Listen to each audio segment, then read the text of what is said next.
Good afternoon, everyone. Welcome to the first episode of second season of Coffee with Ashish. We are very happy and excited with the success of last season. We have been inspired by the industry leaders to actually go for season two of this, and we'll continue to bring inspiring leaders and celebrated entrepreneurs in the travel and tourism ecosystem from India as well as around the world in this season two as well. And today we've got a very special guest with us, Thiagarajan Rajagopalan, who heads Tripure, which is actually world's smartest corporate travel solution. And before we get into conversation with him, in the last season, many of you who have been following us very closely would recollect that we've been talking a lot about the evolution of the travel industry with the advent of technology, right? Right from going from an era of paper-based tickets to painful documentation processes to now becoming everything mobile first, everything being done very in a very streamlined manner using technology. And when we talk about technology, now is the time of emerging tech, right, which is AI, IoT, AR, VR, immersive interfaces. And with social distancing coming into place, there has been an amazing amount of focus on how some of these contactless technologies can be used to make the life of traveler and the travel intermediaries in the ecosystem much more simplified. Even when we talk about a lot with startups through our initiatives here, we are engaged with a lot of startups. And, it's a buzzword sometimes when people talk about, AI, ML, and these kind of fancy words, so to say.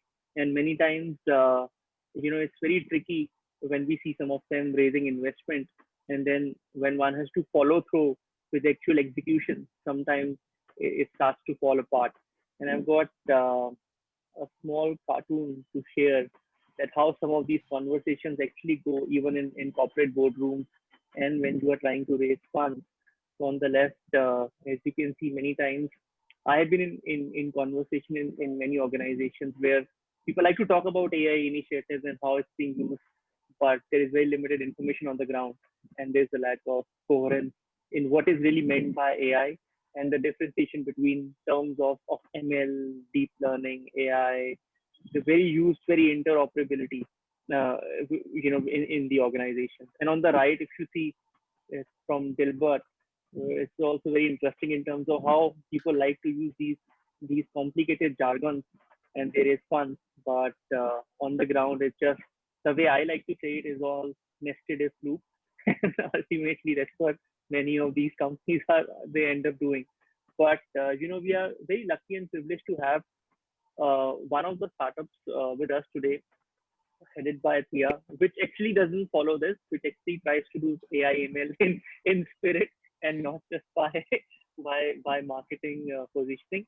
And just to give you a sense so that everybody knows, Tripure was started in 2015 by Thea and Sajid Chako, his co-founder. Tripure claims to be world's smartest corporate travel experience solution. They use AI and ML technologies to create a three-in-a-box SaaS-based platform to deliver savings for the CFOs, deliver personalized experiences for business travelers, and provide efficiency to travel admin. So they cater to all the three major stakeholders in corporate travel, which is extremely interesting. They also are a go-to technology platform for the large TMCs who are looking to automate and digitize their entire travel operations and manage their corporate customers. There are three key aspects which Tripure BOT platform has, which is Taiva, a travel AI and virtual assistant. So the three components are this VTA, which is a virtual travel assistant, which is completely bot-driven, AI platform which helps you to book travel, to analyze the spend, to control expenses, and also to provide you a more personalized experience using chatbots. They also have TripQ, which is a user behavior management feature that basically gives you small nudges as users to take the right decision while you are selecting your travel plan, when you are trying to book and deliver savings for your organization as a CFO and as a travel administrator. And there is also a what if feature, which I personally find very interesting, which is especially for CFOs and admins to figure out possible savings that could have been there, which they really missed as the travel policies were not optimized. So I think this what if is a very interesting, unique feature which I have seen in their platform. And they claim to deliver more than 30% year-on-year savings to the CFOs and 45% efficiency to travel admins. They have unicorns and large clients working with us like DDDC, LiveSpace, Misho, Unacademy, and the company is led by seasoned entrepreneurs like Thea, Sajid and his team.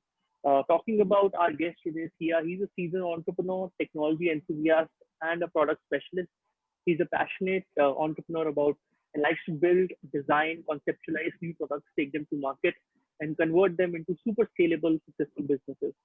He was earlier, before starting Tripwire in 2015, he was with some of the largest world-class product organizations like Motorola, Qualcomm, and Mobilium, and riding on his experience of actually running and building these multi-billion dollar organizations, he co-founded Tripwire to actually scale it up and solve the problem of optimizing corporate travel in India and also abroad. He's also very passionate about startups, and he's been a regular speaker at various startup forums and events and various educational institutions where he does guest speaking. And he's also very well integrated into the travel tourism ecosystem and tries to, converse the voice of the industry to various forums. So with this, a very warm welcome to you, Thea, on Coffee with Ashish, his inaugural episode. We are very privileged and honored to have you with us today.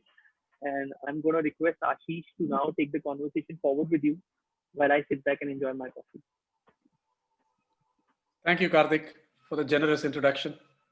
I'm really thrilled to be here. It's a privilege and an honor for me to be part of this show. Thank you. How's your coffee, Thea? You come from the coffee belt, and I'm sure it's good. Yeah. But, last 6 months, of course, have been a upheaval, and especially around the sector you are in, which is corporate travel. So your general take about all that first. So we are in the middle of one of the worst crises that anybody has gone through, both in terms of business as well as personal. Nobody can imagine a crisis like this. Nobody can think of any crisis like this that they have been through. So the way I see this is, it's like a wake-up call. So it's like you meet with an accident, but you survive. You're bruised. Let's say your confidence is broken, but you're alive. You're still ready to take on new challenges and move on. That's the way I see it. And if you were to equate it to, let's say, another simple thing, let's say all older people will be able to relate to it. Let's say you're healthy, you're just going about living your life, you don't question what you're doing. And one fine day you get a rude shock, let's say in terms of your physical health or financial health. A doctor tells you have this disease. You can manage it, but you have to change your lifestyle. You need to change your diet. You need to start exercising and whatnot. So this COVID-19 is very similar to that in my mind. We were all alive, doing things and so on. And one fine day we got a rude awakening saying in the whole world and go deal with it, right? So initially we all took it as a big challenge. We couldn't figure out what this was, how long this was going to last or whatever. But we pick up from where we left off and we start coping up with this thing. And then you start figuring out how to come out of this. And that's how it has been for us. So the whole world has been going through this, and personally from our side also, from our company also, this was a real rude shock for us. We had a record month in February in terms of sales, top line as well as bottom line. And we were on target to double our business in the following, let's say 4 months or so. So we were on target. We had a great team, we had a great technology, great set of customers, and a great marketing and sales plan in place. But this thing hit us. So what do you do?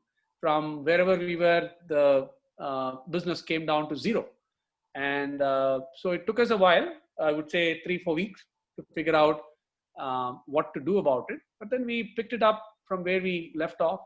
And now we have a renewed strategy, a renewed focus.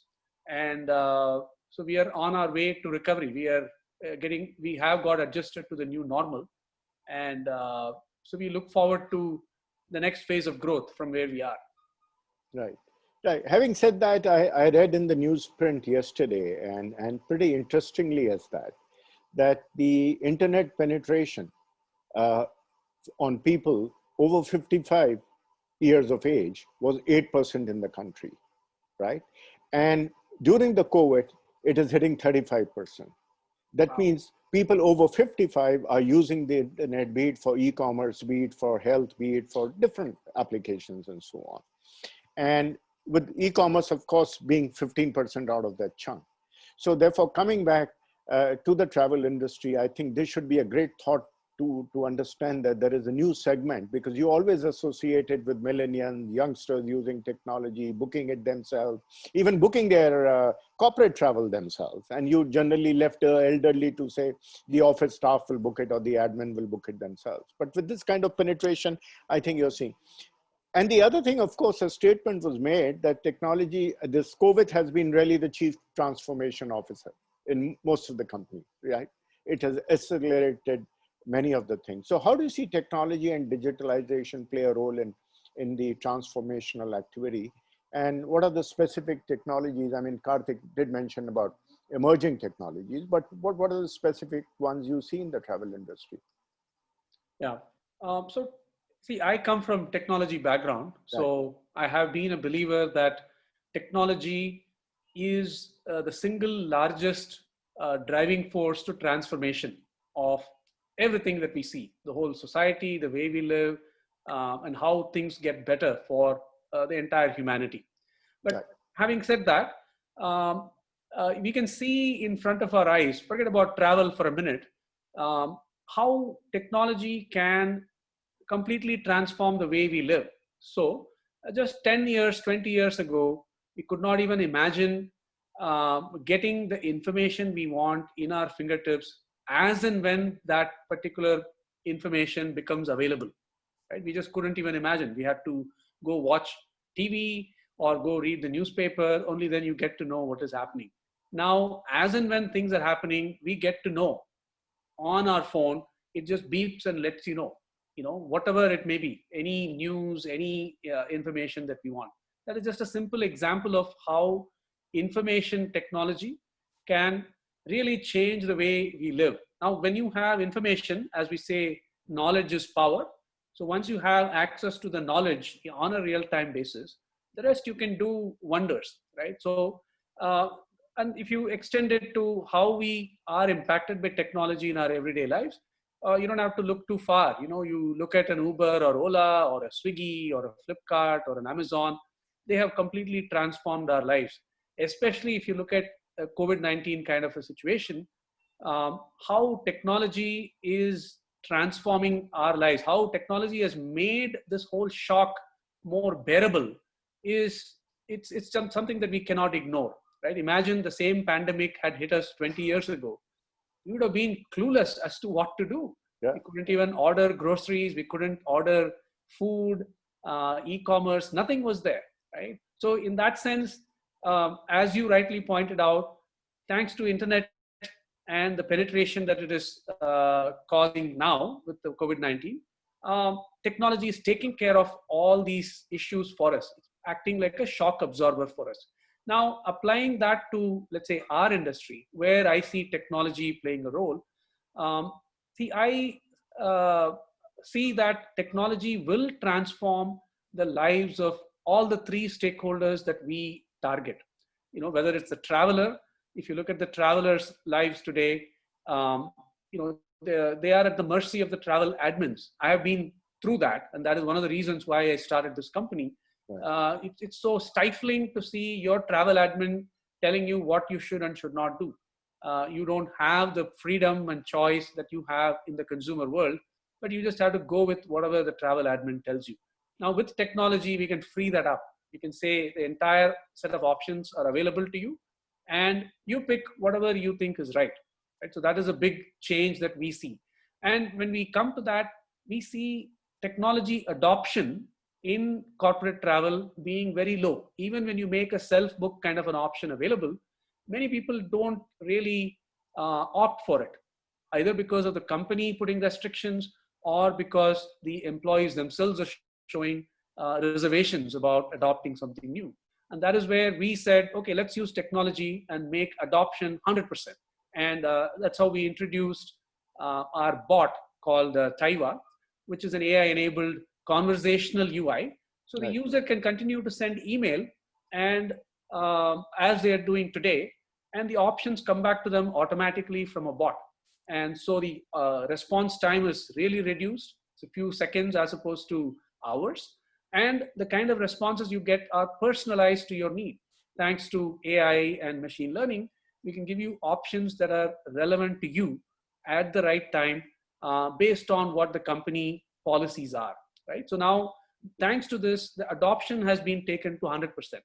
And now the second leg of that would be the travel admins. Travel admins usually are the punching bags in any company where they have to keep the employees happy on one side, and they have to make sure the CFO's interests are taken care of on the other side. So they are hit from both sides to optimize the budget and to optimize the user experience using only manual means.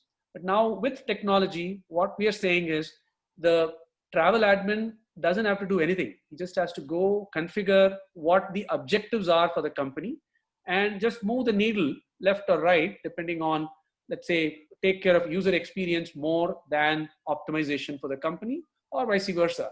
And the rest will be taken care of by the system. So now the travel admin just has to take care of exceptions and not really worry about each and every transaction, giving options and getting approvals and all those things. All those things are taken care of for you. And lastly, the biggest stakeholder is the CFO. To the CFO, what we are offering in terms of technology is in the form of control over your expenses. So we figured out that the biggest point that is causing a lot of leakage when it comes to corporate travel expenses is user behavior. So it's not about per ticket, how much you're paying and which provider you're taking and so on, but it's more about what choices you're making, how much time you're taking to book your tickets, how much time do managers take to approve a given travel. These are the things that primarily determine how much money you end up spending, and not just picking from this provider versus that provider and saving 50 rupees, 100 rupees here and there. And once you understand this, we are giving tools to the CFOs whereby they can simply push a button and nudge the users to better behavior across all the dimensions, by which we have been able to show that they can save tremendous amount of money. The missed savings can come down by as much as 76%. This is one of the real case studies that we have in one of our customers. So net, with technology, we can transform the user experience so the adoption goes up, and we can transform the corporate policies and how they govern it and how they administer it and save money for the company and improving your bottom line in that process. Right. Talking about savings, etc., I will share a personal trivia that the first time I came across in the corporate travel world was early 2000 when I used to work for a company as a CEO. So I went pitching for Hewlett-Packard business in Bangalore. And after I thought we had made a great pitch, right? In 2 hours. After 2 hours, the procurement and the CFO guy said, guarantee me savings on every trip. And, loud-mouthed, we all say, yes, we can. And, so much percentage. He says, okay, put your money where your mouth is and you'll get a certain percentage of the saving. We won't pay you otherwise, So times are changing and come to think of it, I personally entered the industry where choosing where to travel, how to travel, etc., meant you had to find out who was your nearest relative living in that destination or a friend and actually phone him and say, what do I do? But yeah, information is power. So you certainly see an empowered CFO. CFOs driving it. And in many ways, I think the CFOs would have tasted also blood, if I may use it, because they've seen their expenses going down. And they have realized perhaps in some manner that business can still be conducted without actually being picking up a bag and traveling all the time, which maybe the journal travelers in their company. So I think there'll be a double whammy in terms of not only in better spend, but the need to travel. Do you really need to travel, or can you get into a conversation just like you and I are having? I think those are the questions the CFOs will ask. But coming back, do you have any positive stories you want to share from the corporate and travel enterprise while you've been going into this? I mean, I mentioned to you about Hewlett Packard, and that's a little trivia story. You have some you want to share with the audience? Yeah, absolutely. So, like in any kind of crisis, there is always a silver lining, right? So we have to look at the positive side of things, and that is the only way that you can withstand and thrive during the crisis. And it's true for COVID-19 as well. So let me give you a mixed answer in terms of positive things, both from personal perspective as well as from a company perspective, right? So while it has been very stressful for all of us in terms of mental stress, in terms of the uh, uncertainty around us, what will happen in the future, what will happen to me, my health, and the society, and whatnot.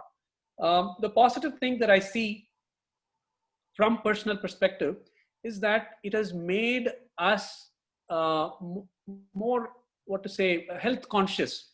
The kind of, because most of us are staying home, the routine has now become home centered. We're not venturing out much, so we're eating at home, healthy food, and I'm getting my daily dose of exercises. And we get to do our yoga regularly, whereas earlier we had to drive somewhere for the yoga class. Many times you feel lazy and you just skip it. Now it's just on a Zoom. You just have to log in, and from home you get to do it. So these are all personal things, and I'm not just saying because I get to do these things. The personal health parameters for me personally have improved tremendously over the last few months, right? So on a personal front, if you can manage the mental stress of it, physically, I think this has been a great thing for me personally. But if you come to, let's say, professional front, um, it's a similar story for me. When you are running a company, during normal times, you don't pay attention to a lot of things. You assume that things are on autopilot, and you focus on only things that you care about.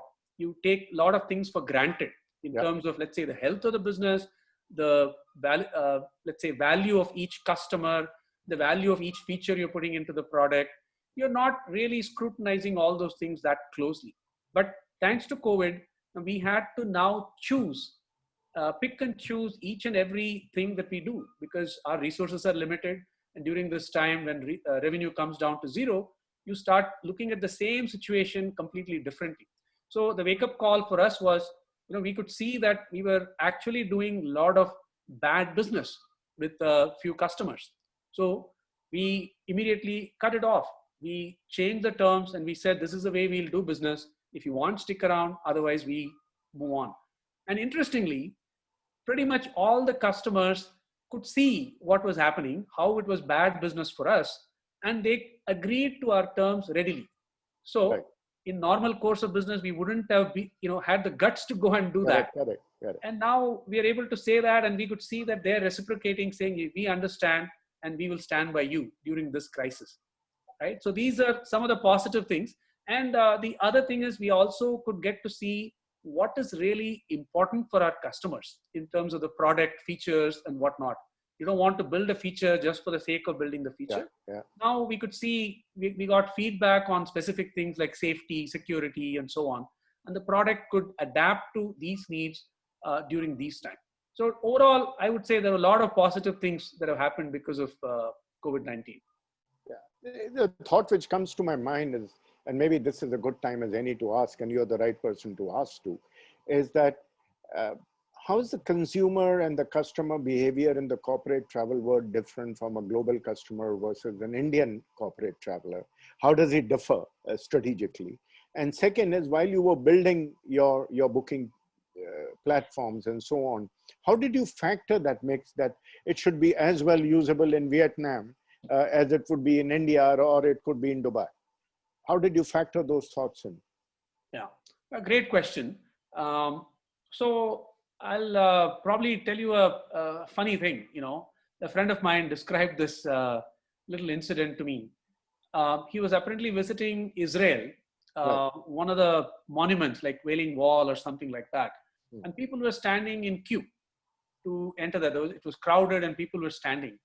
Everywhere, people were keeping a little bit of distance. I'm not talking about today's time with social distancing of 3 to 6 feet, Right, but right. regular, respectful distance. Let's say 1 foot between person in front and the person behind. But there was one section where people were really crowded. They were like touching each other and they were like next to each other. They were pushing the guy in the front and so on. And they had to make an announcement in the loudspeaker saying, the Indian tourists there, please keep safe distance, keep some distance, don't disturb the other people, right? So the reason I'm pointing this out, and it was embarrassing for my friend who was there, he was an Indian and so on. So the point I'm making is, we Indians are different. I'm not belittling what we are doing or anything like that. Our culture is different. Right. We behave differently, right? And the same thing you can see in traffic. You go to any other country, people behave, they follow laws and they just go with the flow. And they do not break laws. Even at night, 2 a.m., you go to a traffic light, let's say in the US or a country like that, you will see people wait for the green light to come. Whereas in India, even during daytime, we just look left, right, and we just jump the signal and go, right? So that's the way we are. Yeah. So my point is, Indian market is different. Whether it is traffic or other behavior, even in corporate travel, it is different.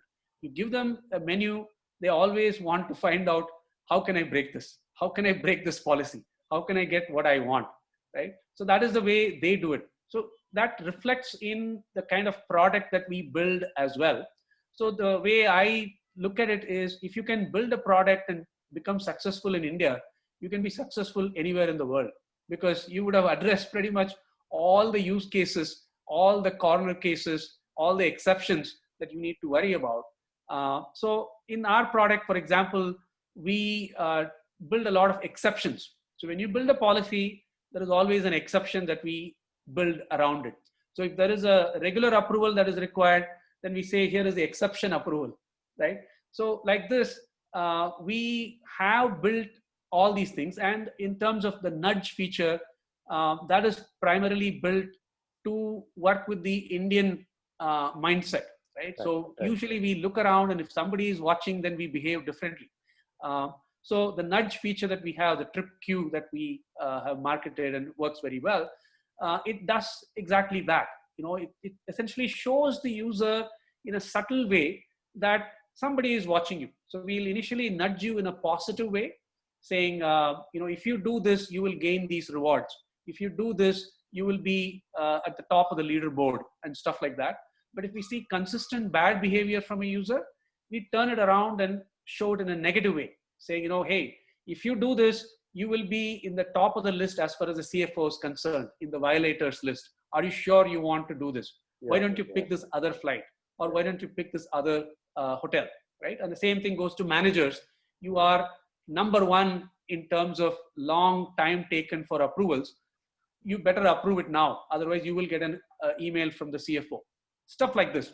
So these are the different things that we have done in our product. And what I firmly believe is, if you can deal with all these things, unique behavior that we have in the Indian system, then you have covered pretty much anything and everything.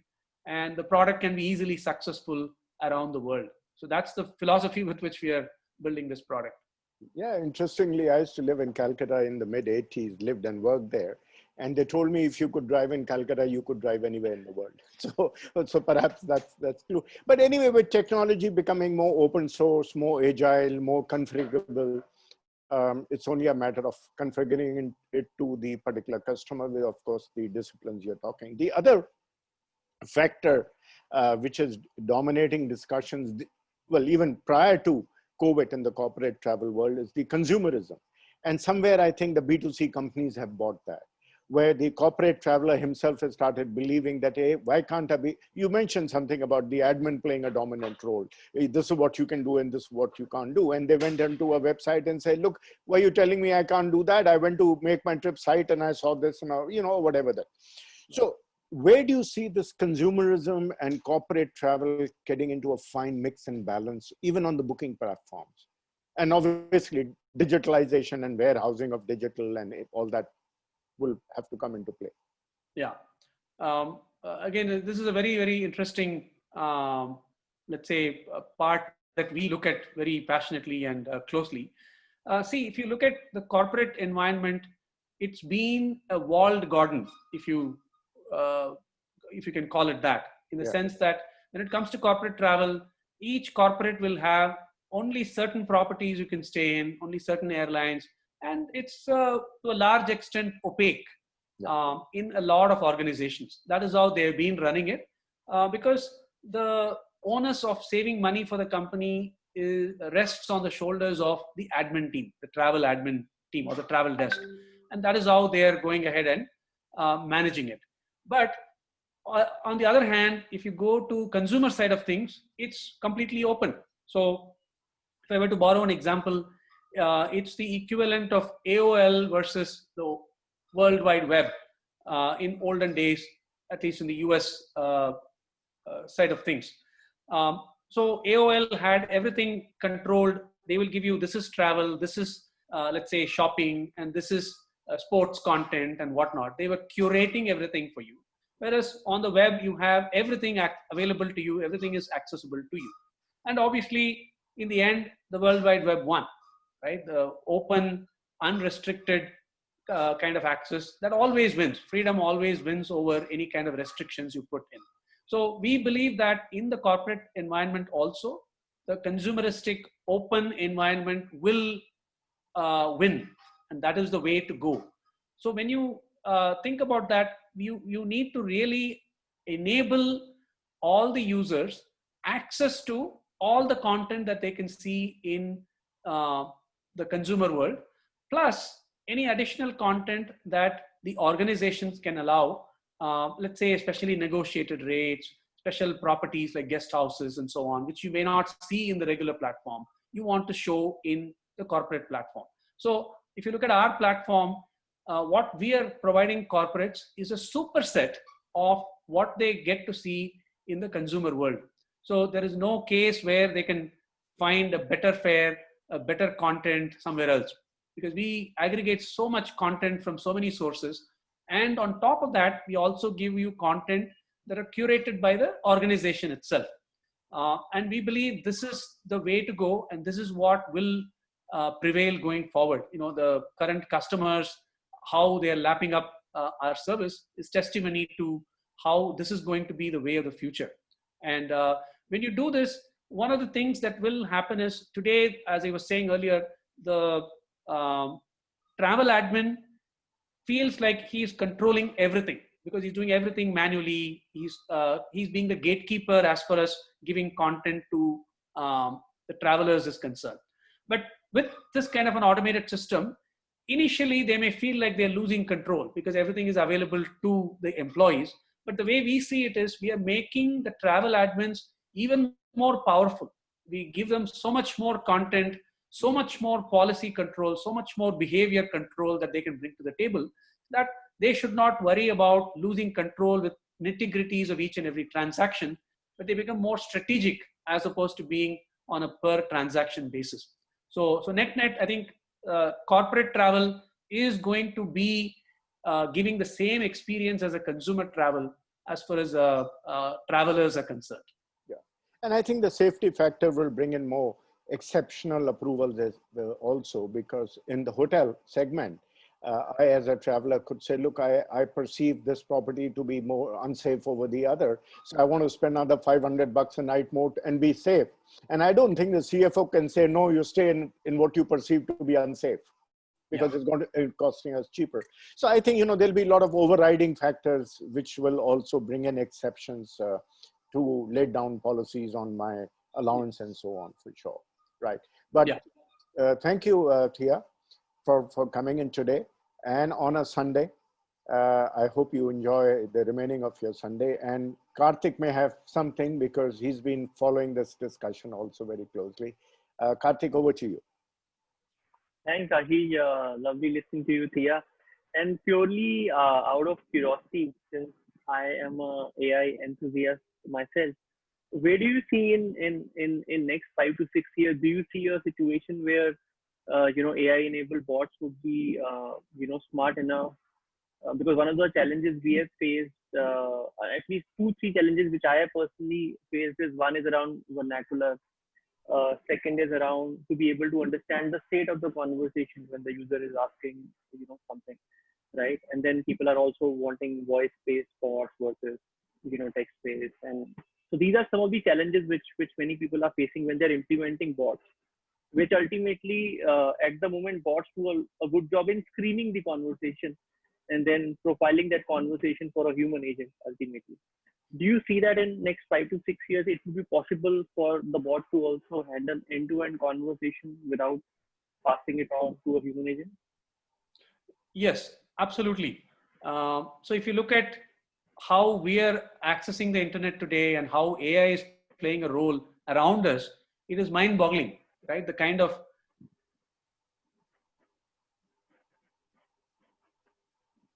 these great services is all using AI. There is no person there, and all these updates are coming to you personalized for you. And I see the same thing happening in our industry as well. So when the way our vision is, let's say 5 years down the road, we expect our virtual travel assistant to give you something like an auto itinerary before even you start searching for something. So if you give access to your email, let's say you got an email from your customer saying, hey, can you come over to Bangalore on whatever, Monday, right? Now, we expect a virtual travel assistant to understand that who the customer is, what he is asking, and give you an itinerary automatically. Hey, I see that you're discussing this. Here is an itinerary that I've created for you. Just say yes, and everything will be booked for you. And that itinerary will include your door-to-door services. Let's say a car picking you up. It'll know where to pick you up, what time you prefer, how far is the airport from your house. It'll take all those things into consideration, including your meal, seat, hotel stay, everything, right? So imagine you have an assistant sitting next to you who is just doing all these things for you. That is the way we see this bot evolving in the next 4 to 5 years. So in that sense, I would say, jokingly, you don't even, it's like there is no interface. There is no question of text or voice interface. It does it even before you say something. That is Yeah, the way we are seeing. yeah. If I may add, if it was integrated to your calendar schedule, and if the question was, when can you come, it will be able to pick up what are the days open for you to travel. Yeah, yeah, that's the way we see it. So it'll be like an extension of you, and available 24/7, personalized for you. That's the way we see this thing. Wow, that's a future to look forward to. Yeah, thanks for Interesting, painting Jen. that picture for all of us. With this, we are at the end of today's session. Thank you so much, Tia, for sparing the time and to be able to do this. And thanks, Ashish, as always. And thank you, everyone, for joining in. We'll see you next weekend on our second episode of Talk with Ashish Season 2. Keep watching us and sharing your comments with us. Thank you. Thanks. Bye-bye. Yeah, take care. Thank you very much. Bye-bye. Thank Bye. you. Bye.